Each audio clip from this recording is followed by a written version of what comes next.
Enchaîner, on a forcément une vingtaine de minutes de retard encore. Euh, mais l'important, c'est vraiment de réseauter. Il faut savoir que tout à l'heure, on va dire vers les 17h30, il y aura un cocktail, donc juste derrière la scène, face au Glenmore. Et vous pourrez encore de nouveau réseauter.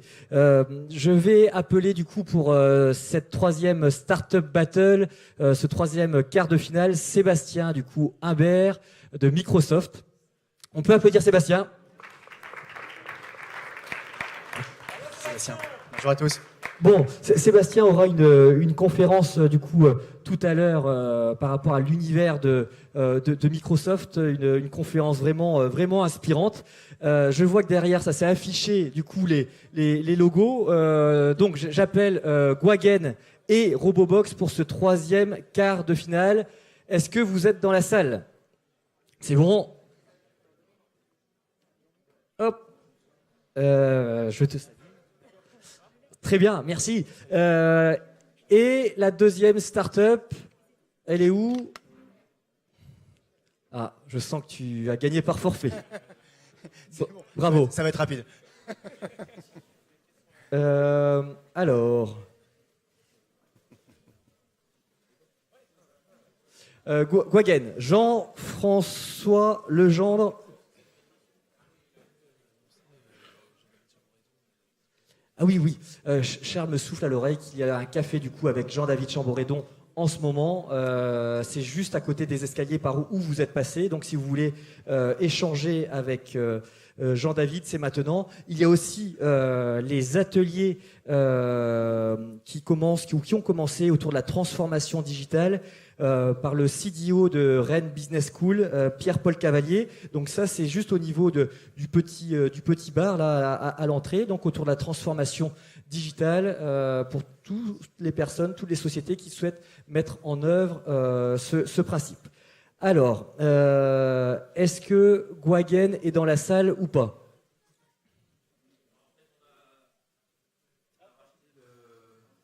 On a racheté avec Crêpe, on a racheté la boîte. On a racheté Gwagen. Du coup, je vais faire la battle s'il est pas là.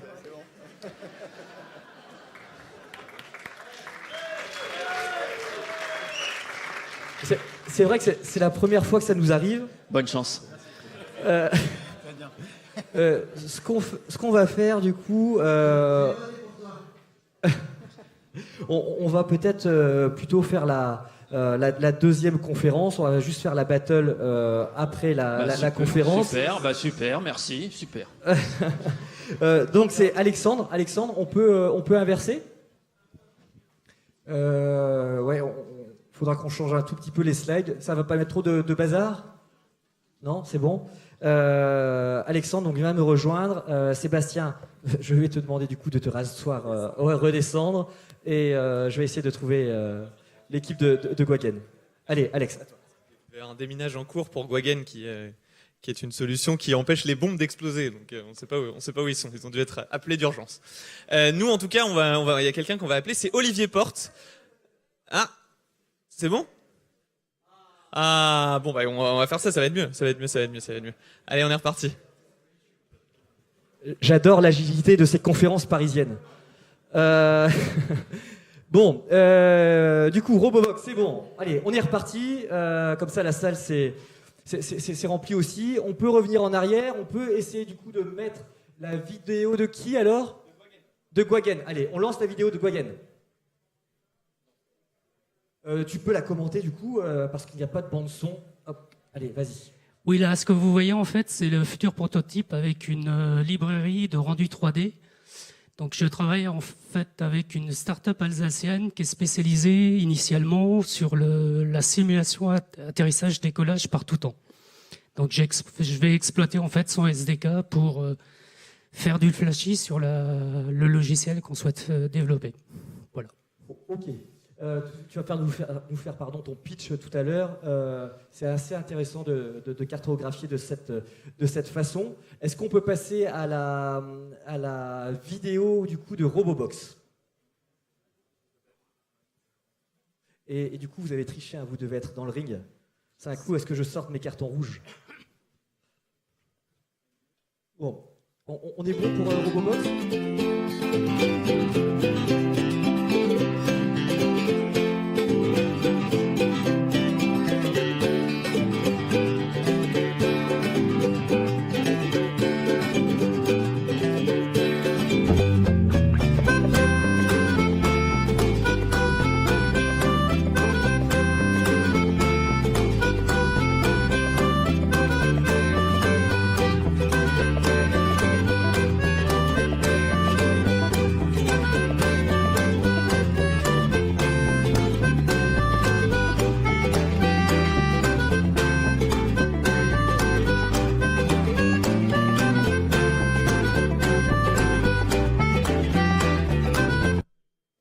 Ok, allez, on enchaîne 30 secondes de pitch Robobox. C'est parti. Sébastien, écoute bien. On peut y aller? Ouais, vas-y. Donc en fait, Robobox, c'est la première box de la robotique. C'est-à-dire qu'on propose aux gens, à nos clients, d'apprendre les bases de la programmation, de l'électronique et de la robotique en recevant chaque mois un nouveau robot à construire et à monter chez eux. Donc ils vont recevoir une boîte avec des composants, avec des pièces que nous on dessine et qu'on imprime en 3D. Et après ils vont le monter, le programmer et apprendre donc l'électronique, la robotique et la programmation. On les aide aussi sur un forum en ligne, donc on a un réseau social sur lequel les gens partagent leurs créations et sur lequel on les aide quand ils sont bloqués. Ok, super, très clair.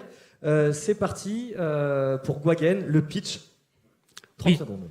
Bon, désolé pour le retard, j'étais avec Bruno Lejosec de SFLD. Donc, mon ancien travail à la DGA consistait à mettre des antennes et gros amplificateurs sur les véhicules blindés pour empêcher les bombes d'éclater, en fait, saturer les récepteurs. Donc, l'idée de la société est venue d'une rencontre avec un légionnaire qui m'a expliqué sa première rencontre IED. Donc, il mettait les pieds dessus, il savait pas trop si ça allait exploser ou pas. Donc, l'originalité de Gwagen, c'est de représenter les ondes et de proposer un logiciel embarqué qui est piloté par GPS pour savoir où sont les zones de sécurité autour des brouilleurs. Voilà. Merci. Bon, deux startups opposées, on va dire autour des pseudo-deep tech.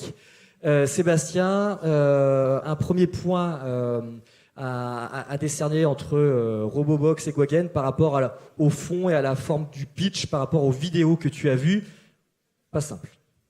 Pas simple. De très belles illustrations. Sur la forme, d'un point de vue storytelling, j'ai plus été emporté par l'histoire de Gwagen, ouais, en tant que telle, qui est très inspirante.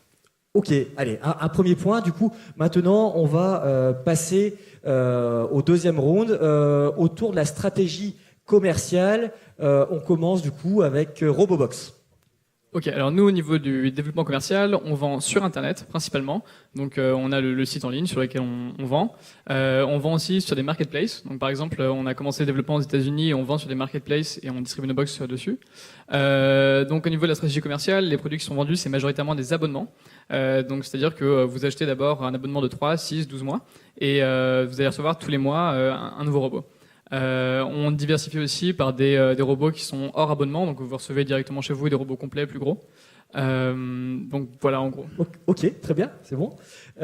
Côté Gwagen, alors la stratégie commerciale. Donc il y a deux composantes. Sur la partie consulting, en fait, on souhaite ne pas dépasser 20%, ne pas devenir une SS2I, mais seulement avoir un fonds de roulement nécessaire pour payer les salaires en fait. Sur la partie produit, en fait, on veut attaquer plutôt les marchés de niche plutôt que les grands comptes, les vendeurs de brouilleurs. Donc les marchés de niche, par exemple, ce sont les VIP. En fait, la protection des VIP, genre il y a le président américain qui vient, il y a des brouilleurs qui sont installés sur des limousines. Il y a aussi des marchés avec le RAID, le GIGN, sur des brouilleurs spécifiques, sur des prises d'otages. Donc, c'est des marchés plus faciles à aborder au niveau développement et aussi réglementation. Top. Voilà. 45 secondes. Les règles sont strictes. Sébastien, alors sur la stratégie commerciale entre les deux structures, entre Gwagen et Robobox. Sur Robobox, quelle est la taille du marché adressable à date et combien d'abonnements faut-il pour arriver à un seuil de rentabilité? Alors, quelle est la taille du marché? Aujourd'hui, le marché, il y a plusieurs types de marchés. Il y a d'abord un marché pour l'éducation en général, donc ça au niveau collège-lycée. Donc ça concerne toutes les classes de collège, toutes les classes de lycée. Ensuite, il y a un marché pour toutes les personnes qui souhaitent développer aussi leurs compétences par eux-mêmes. Donc ça, c'est plutôt pour les personnes qui ont entre 15 et 25 ans et qui veulent apprendre par eux-mêmes. Et puis ensuite, il y a le marché pour les professionnels qui veulent développer leurs compétences en programmation, en électronique et en robotique. Donc là, c'est plutôt quelque chose de B2B qui arrive. Donc il y a 3 grands axes et 3 marchés de taille assez différentes. Ok. Sébastien, du coup, à qui tu décernerais le point? Tu as une question aussi pour Gwagen? Oui. Est-ce que c'est une vente qui est opportunistique? Par exemple, un président américain sera en France, ou est-ce qu'il y a un modèle avec un réseau de distribution, d'abonnement, etc. Alors sur les VIP, c'est plutôt, c'est assez récurrent. J'ai rencontré Bull qui vend des limousines installées pour le Qatar, par exemple. Je sais leur nombre de ventes, je peux pas lire. Sur les aspects plutôt armés, donc qui passent par la DGA, on est plus sur quelque chose de récurrent, où on peut avoir 50 brouilleurs tous les 6 mois qui sont vendus. Donc c'est moins régulier sur l'année. Ok. Alors Sébastien, stratégie commerciale, à qui tu décernerais le point pour ce deuxième round? Là, pour le coup, j'étais plus convaincu par l'argumentation de Robobox. Ok, ça marche. Allez, on enchaîne sur l'architecture du service, comment a été pensé côté technique. Vas-y, Robobox. Ok, donc au niveau de l'architecture de service, on a plusieurs leviers. On a la relation directement avec le client, donc ça par le site, mais on a aussi après, au niveau du service, un site web, comme je l'expliquais tout à l'heure, sur lequel on a un contact direct avec les clients. Et en fait, ce qui nous permet de faire à la fois du suivi, à la fois de la relation client, de permettre aux personnes de partager leur création, ce qui est hyper important pour faire du buzz, pour créer une communauté. Et donc voilà, donc ça c'est vraiment un élément essentiel. On a à la fois d'un côté le site web sur lequel on vend directement les produits, et ensuite l'espace membre sur lequel on entretient la relation avec le client. Ok, ça marche. Alors côté Gwagen. Bon, l'architecture de service, moi je ne suis pas une application web, mais plutôt un logiciel, soit sous licence fixe, soit sous licence de location. Donc au niveau du consulting, l'objectif c'est 20%, c'est assez classique. Sur la partie service qui peut être dégagée par la partie produit, en fait on utilise des bases de données terrain géographique où il y aura besoin de faire de la mise en forme. Il y a aussi la partie formation, on est en contact avec les forces spéciales, la STAT, service technique des armées de terre, qui seront les utilisateurs finaux, qui ne sont pas forcément les clients. Donc voilà ce que je pouvais en dire sur la partie service. Ok, alors Sébastien, sur ce round-là, tu t'as le plus convaincu. Tu auras une question de plus ou non? Non. Okay. Non, là, Okay. on décerne le point. Sur la clarté de la réponse, et sur la vue d'ensemble avec la relation directe avec les clients, c'est Robobox moi, qui m'a plus convaincu. Ça marche, ça donne une tendance déjà. On va passer au dernier round, du coup, le 4e, la question qui tue. Allez, question qui tue de Robobox à Gwagen. Yes. Donc vous êtes sur un marché qui est assez particulier parce que c'est la défense. Donc il y a énormément de questions de confidentialité, des questions de données, etc., des choses qu'il faut garder et des choses qu'on ne peut pas communiquer. Et du coup, comment est-ce que vous voulez essayer de ne pas vous faire concurrencer ou bloquer par les services d'État, par les armées, qui ne voudront pas forcément qu'une entreprise privée ait ces données et puisse avoir accès à tout ça? En effet, c'est un milieu un peu particulier. Donc Gwagen est habilité confidentielle défense au niveau de la personne morale, c'est une première chose. La deuxième chose, au niveau des blocages, en effet, là déjà, si on est trop innovant, on peut avoir une captation du brevet. Bon, après, on devient rentier, c'est pas mal. Après, sur le produit en version embarquée qui va contenir des données classifiées, on aura quelque chose qui est considéré arme de garde, donc export contrôle. Mais bon, c'est de l'administratif, c'est remplir SIGAL au niveau de la DGA et avoir une licence de vente. Ok. Alors, question qui tue, Gwagen à Robobox, c'est parti. Ok. Vous avez mentionné que vous souhaitez vendre au niveau des écoles. Est-ce qu'il y a des aspects réglementaires et des difficultés de paiement par rapport aux administrations? Alors tout à fait. Il y a un premier aspect réglementaire, c'est la conformité européenne. Donc ça, on l'a fait en refaisant nous-mêmes nos propres pièces, en faisant tout checker, en refaisant passer tous les tests pour les circuits imprimés. Donc ça, c'est au niveau réglementaire. Et au niveau ensuite de l'accès au marché, des moyens de paiement, etc. En fait, on va pas le faire tout seul. On va le faire en partenariat avec une entreprise qui est spécialisée dans les softwares pour les écoles, en fait. Donc ils développent aujourd'hui des solutions. Et en fait, nous, on va s'allier avec eux. Et là, on est en train de clore le contrat pour justement faire ça. Ok, merci. Bon, alors, le public a voté aussi, le temps que tu réfléchisses un tout petit peu, Sébastien. Allez, c'est Robobox à 66% qui serait amené en demi-finale demain. Seul, du coup, ton choix compte, Sébastien. Tu as peut-être une petite question à poser ou tu as déjà fait ton choix? Bien sûr, je pense que des opportunités commerciales très importantes sur Coagen. Après, je me pose la question de la capacité à pouvoir former à grande échelle l'ensemble des ressources côté ministère de la Défense, armée, etc. Où c'est pas forcément évident de pouvoir engager at scale avec toutes ces populations. Mais je pense qu'il y a un gros potentiel, mais d'un point de vue linéarité du business et scale, à date, sur le discours perçu pour cet exercice, je perçois plus la valeur de Robobox en tant que tel. Ok, donc c'est Robobox que tu envoies en demi-finale. Allez, bravo, on peut applaudir Robobox.